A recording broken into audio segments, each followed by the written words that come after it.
Problem of the day 210. This is 1/4 of the unit circle. So how can we memorize this? So the center point is 0, and then 1 and 1. And this is the x-axis. This is the y-axis. So we know that pi over 6 is 30 degrees. Memorize those two. And then pi over 4 is 45 degrees. Memorize those two.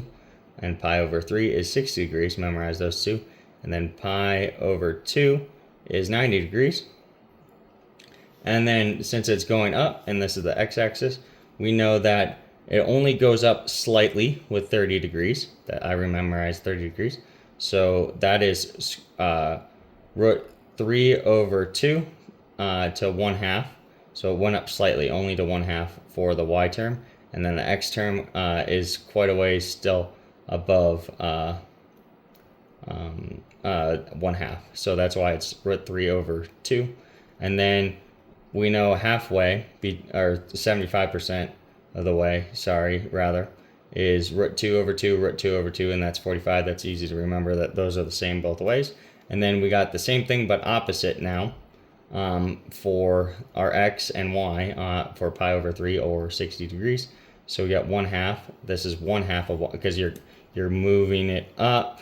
So 1/2 is for x. So the x is 1/2, and that's becoming shorter because you're basically booming up that way.